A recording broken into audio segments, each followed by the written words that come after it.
Hello everyone, আসসালামু আলাইকুম। Welcome back to my channel. আশা করছি আপনারা ভীষণই ভালো আছেন।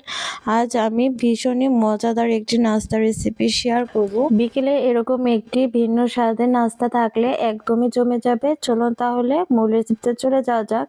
সেজন্য সর্বপ্রথম আমি মিক্সি বলে দুই কাপ পরিমাণ আটা নিয়েছি। আপনারা চাইলে এই নাস্তাগুলো ময়দা দিয়েও বানাতে পারেন, তবে আমি আজ আপনাদের মাঝে আটা দিয়ে নাস্তাটি শেয়ার করব।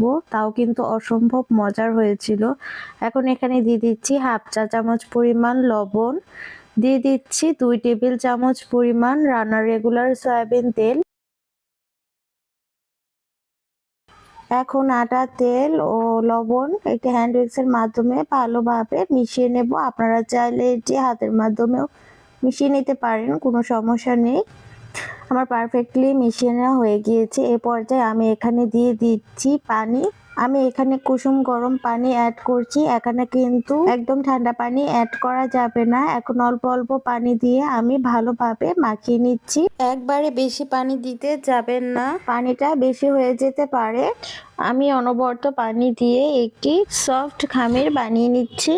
আর এটি কিন্তু অবশ্যই একদম সফট খামির বানিয়ে নিতে হবে, বেশি শক্ত করে বানানো যাবে না। দেখতে পাচ্ছেন ঠিক এরকম হবে। এখন আমি একটি ভেজা ন্যাংরানো কাপড় দিয়ে আমি ঢেকে দিচ্ছি। আমি প্রায় 20 মিনিটের জন্য এটিকে রেস্টে রেখেছিলাম। এরই ফাঁকে আমি কিছু কাজ করছি। চুলায় আমি একটি প্যান বসিয়ে দিয়েছি। এখানে দিয়ে দিচ্ছি 1 টেবিল চামচ পরিমাণ রান্নার রেগুলার সয়াবিন তেল। আপনারা চাইলে এখানে ঘিটাও দিতে পারেন। এখন এখানে দিয়ে দিচ্ছি রসুন কুচি হাফ চা চামচ, দিয়ে দিচ্ছি আদা কুচি হাফ চা চামচ। এখন এই আদা রসুনটাকে আমি একটু ভাজা ভাজা করে নিচ্ছি। আপনারা চাইলে এখানে 1 চা চামচ পরিমাণ জিরাও দিতে পারেন। ভাজা ভাজা হয়ে গিয়েছে। পর্যায়ে এখানে আমি দিয়ে দিচ্ছি একটা পেঁয়াজ কুচি। এখানে আমি বড় সাইজের একটা পেঁয়াজ কুচি করে কেটে নিয়েছিলাম। এখন এখানে দিয়ে দিচ্ছি 4-5টা মরিচ কুচি। মরিচটা আপনারা বুঝে শুনে অ্যাড করবেন, আপনারা কতটুকু পরিমাণ ঝাল খাবেন সেই অনুযায়ী। দিয়ে দিচ্ছি হাফ চা চামচ পরিমাণ লবণ। আমার হাফ চা চামচ লবণটা পারফেক্ট হয়েছে, আমার পরে বাড়তি কোনো লবণ দিতে হয়নি। আপনাদের কম কিংবা বেশি লাগতে পারে, যে আপনারা কতটুকু বানাবেন সেই অনুযায়ী। এখন এখানে দিয়ে দিচ্ছি সামান্য পরিমাণ পানি। পানি দিয়ে আরেকটু নাড়াচাড়া করে নিচ্ছি। আর এই পানি দেওয়ার কারণে মশলা দেওয়ার পরও পুড়ে যাবে না। এখন এখানে দিয়ে দিচ্ছি হাফ চা চামচ হলুদের ফাঁকি, হাফ চা চামচ মরিচের ফাঁকি, হাফ চা চামচের একটু কম জিরার ফাঁকি, হাফ চা চামচের একটু কম ধনিয়ার ফাঁকি। জিরা ধনিয়ার ফাঁকিটা একটু কম দেওয়ার চেষ্টা করবেন। এখন দিয়ে দিচ্ছি সামান্য পরিমাণ পানি। যেহেতু পানিটা শুকিয়ে গিয়েছিল সেজন্য দিয়ে দিয়েছি। এখন আর একটু নাড়াচাড়া করে একটু কষিয়ে নিচ্ছি। কষিয়ে নেওয়া হয়ে গেলে আরো সামান্য কিছুটা পানি দিয়ে দিচ্ছি, দিয়ে আর একটু নাড়াচাড়া করে মিশিয়ে নিচ্ছি। এই পর্যায়ে এখানে আমি কেটে রাখা আলুগুলো দিয়ে দিচ্ছি। আর আলুগুলো আমি ঠিক এরকম ভাবে কিউব কিউব করে কেটে নিয়েছি। এখন আলুগুলোকে দিয়ে আমি ভালোভাবে একটু কষিয়ে নিচ্ছি। আমার এখানে আর বাড়তি কোনো পানি লাগেনি। এতটুকু পানিতে আমার আলুটা একদম পারফেক্টলি সিদ্ধ হয়ে গিয়েছে। এখন একটি ঢাকনা দিয়ে ঢেকে মিডিয়াম টু লো ফ্লেমে আমি আলুগুলোকে সিদ্ধ করে নিচ্ছি। দেখতে পাচ্ছেন একদম পারফেক্টলি হয়ে গিয়েছে। এখন আমি এই আলুগুলোকে আরো কিছুক্ষণ ভাজা ভাজা করে নেব। আমি এখানে প্রায় আরো 1 মিনিটের মতন একটু ভাজা ভাজা করে নিয়েছি। এ পর্যায়ে আমি এই আলুগুলোকে উঠিয়ে নিচ্ছি। উঠিয়ে এখন এই আলুগুলোকে আমি সাইডে রেখে দিচ্ছি।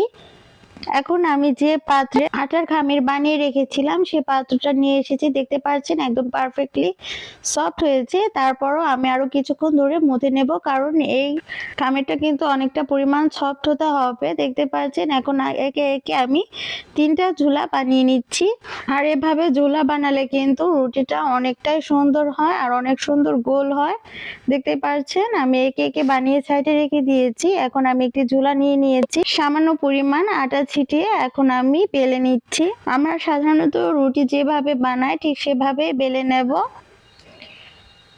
ঠিক এরকম থাকবে, এটি বেশি পাতলাও না আবার বেশি মোটাও না। এখন এখানে আমি দিয়ে দিচ্ছি সামান্য পরিমাণ তেল। এখানে আমি 1 চা চামচ পরিমাণ তেল দিয়ে দিয়েছি। আর তেলটাকে আমি ভালোভাবে ব্রাশ করে মাখিয়ে নিচ্ছি।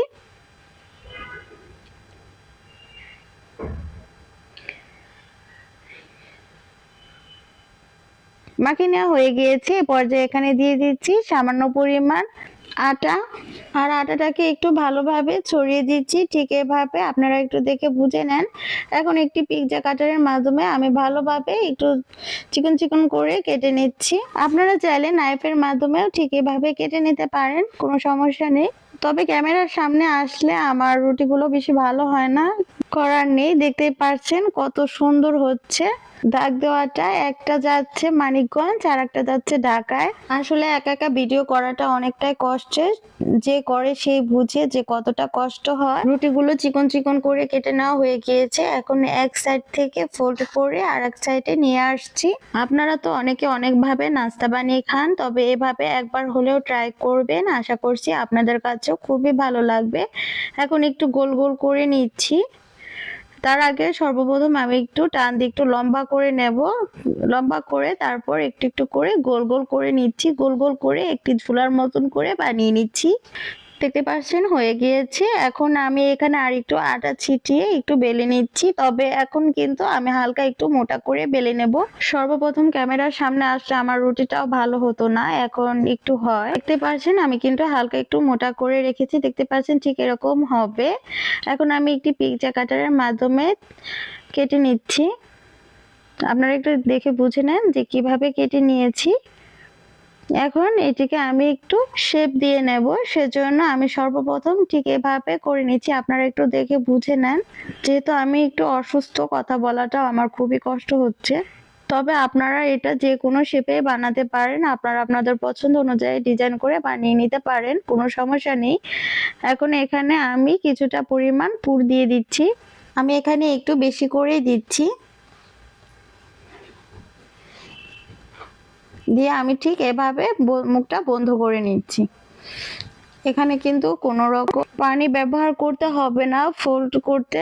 তবে আপনারা চাইলে সামান্য পরিমাণ পানি দিয়ে ফোল্ড করতে পারেন। তবে আমি কিন্তু ঠিক এভাবে করেছি, খুলে যায়নি, একদম পারফেক্টলি হয়েছিল। ঠিক একে একে আমি এভাবে সবগুলো বানিয়ে নেব। আমি আপনাদেরকে আর একটা বানিয়ে দেখাচ্ছি, আপনারা একটু দেখে বুঝে নেবেন। এভাবে নাস্তা বানিয়ে দিলে কিন্তু ছোট বড় সকলে খুবই পছন্দ করে খাবে, আর বিশেষ করে ছোটরা সবসময় আবদার করতেই থাকবে এই নাস্তাটি বানিয়ে দেওয়ার জন্য। আর অতিথি আপ্যায়নে যদি এভাবে বানিয়ে দেন, তারা কিন্তু আপনার প্রশংসা করতে বাধ্য হবে। এই নাস্তাগুলো ঠিক এতটাই মজার হয়ে থাকে। আমার ছোট মেয়ে কিন্তু বেশি খেতে চায় না, তবু এই নাস্তা দুটো খেয়ে ফেলেছে। শুধু বলেছে আম্মু সমোসা বানিয়ে, খুব মজা হয়েছে। আপনারাও একবার হলেও বানিয়ে দিবেন। আশা করছি আপনাদের বাচ্চারা খুবই পছন্দ করে খাবে, আর বাসার সকলেই খুবই পছন্দ করে খাবে। দেখতে পাচ্ছেন কথা বলতে বলতে আমার আর একটা বানিয়ে নেওয়া হয়ে গিয়েছে। ঠিক এভাবে একে একে আমি সবগুলো নাস্তা বানিয়ে নেব। আপনারা চাইলে অন্যভাবেও বানিয়ে নিতে পারেন। দেখতে পাচ্ছেন কতটা সুন্দর দেখাচ্ছে। একে একে আমি সবগুলো নাস্তা বানিয়ে নিয়েছি। এখন আমি এগুলো ভাজবো। ভাজার পালা। চুলায় আমি একটি প্যান বসিয়ে দিচ্ছি। প্যানটা হালকা একটু গরম হয়ে আসার পর আমি এখানে পর্যাপ্ত পরিমাণ তেল দিয়ে দেব। তবে এই নাস্তাগুলো বেশি তেলে ভাজলে বেশি মজার হয়ে থাকে। তবে আপনারা চাইলে একটু কম করে তেল দিয়েও ভাজতে পারেন। তবে আমি বেশি করে তেল দিয়ে ভাজবো। তেলটা যখন ভালোভাবে গরম হয়ে আসবে, চুলার আঁচটা মিডিয়াম টু লো ফ্লেমে রেখে নাস্তাগুলো দিয়ে দেব। আর নাস্তাগুলোর যে দিকটা ফোল্ড করা রয়েছে ওই দিকটা নিচে দিতে হবে, তাহলে এই নাস্তাগুলো আর খুলে যাবে না। এখন এই চুলার আঁচটা মিডিয়াম টু লো ফ্লেমে রেখে উল্টে পাল্টে একটু ভালোভাবে ভেজে নিচ্ছি। হাই ফ্লেমে ভাজতে যাবেন না, তাহলে কিন্তু বাহিরটা কালার চলে আসবে, কিন্তু ক্রিস্পি হবে না আর খেতেও অতটা মজার হবে না। সেজন্য অবশ্যই মিডিয়াম টু লো ফ্লেমে উল্টে পাল্টে ভেজে নিতে হবে। উল্টে পাল্টে ভালোভাবে ভেজে পছন্দের কালার চলে আসার পর আমি এই নাস্তাগুলোকে উঠিয়ে নেব।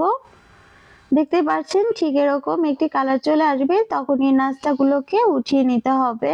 যারা আমার ভিডিওটি দেখতে দেখতে একটি লাইক দেওয়ার কথা ভুলে গিয়েছেন, প্লিজ একটি লাইক দিয়ে দিবেন, এতে আমার পরবর্তী ভিডিও ছাড়তে আগ্রহ বাড়বে। আর এরকম নতুন নতুন রেসিপি পেতে চাইলে অবশ্যই সাবস্ক্রাইব করে পাশে থাকার বেল বাটনে ক্লিক করে রাখবেন, এতে আমার ভিডিও ছাড়ার সাথে সাথে আপনাদের কাছে নোটিফিকেশন চলে যাবে। দেখতে পাচ্ছেন আমার হয়ে গিয়েছে। এখন আমি সবগুলো নাস্তা উঠিয়ে পরিবেশন করে দেখাচ্ছি যে কতটা সুন্দর হয়েছে। আপনারা দেখে নিশ্চয়ই বুঝতে পারছেন। আজকের মতন এ পর্যন্তই, দেখা হবে পরবর্তী অন্য কোনো রেসিপি নিয়ে। ততক্ষণ আপনারা সবাই ভালো থাকবেন, সুস্থ থাকবেন, সবাই সবার জন্য দোয়া করবেন। আল্লাহ হাফেজ, আসসালামু আলাইকুম।